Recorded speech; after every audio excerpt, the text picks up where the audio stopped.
Even after months of struggle, India's deadly COVID second wave is nowhere close to ending, with daily cases still touching the 200,000 mark.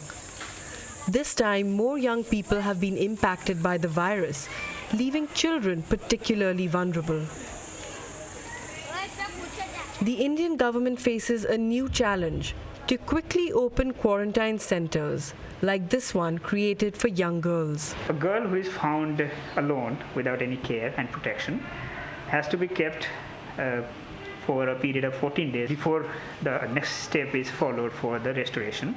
Aside from the basic necessities, the center provides its girls with a balanced diet, medical care, counseling and activities to keep them engaged.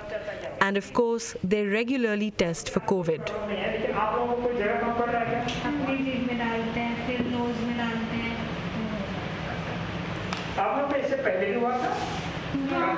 But the virus may not be the most dangerous threat.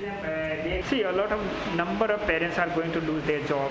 There is going to be a huge, economic distress in the family, and obviously, more children will be pushed into work. There is a possibility, and also because of the disaster, the scale of disaster is so huge that it's going to disturb the family situation altogether.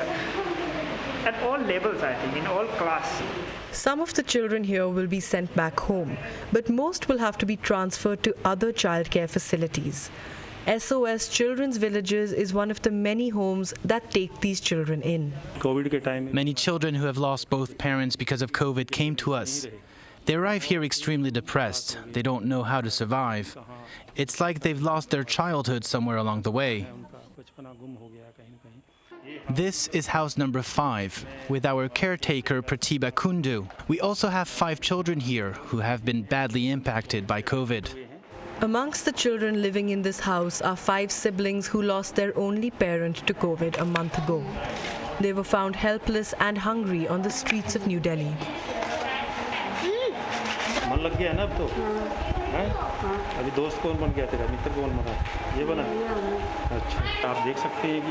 You can see that the children are all engaged.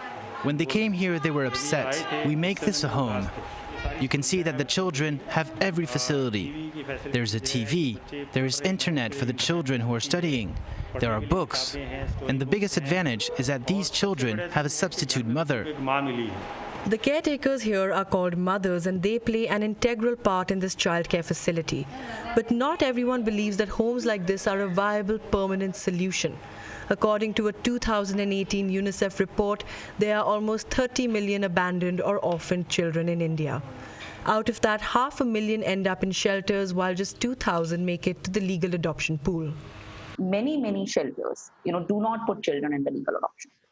So now some children have parents, some children have relatives. We need solutions of how the child can go back to the family. But then there are also children in these shelters who are abandoned, who are orphan children with no guardian. These are the children that need to be looked at, very consistently and on a periodic manner and brought into the legal adoption. See, the biggest concern is trafficking, and that's everybody's concern, right? So, and trafficking can take many forms, right? There is sex trafficking, there is child labor, there could be illegal adoptions. In the past 2 months, dozens of posts about children who lost both parents to COVID were shared on social media. Most included pictures and contact information. While some posts may have been shared by Good Samaritans, adoption pleas like these are illegal and are often created by traffickers as bait. At her NGO, Sonal Kapoor is trying to protect vulnerable children by empowering them. इसमें से क्या पसंद है? एक अगर तुम्हें चुनना हो तो? ठीक।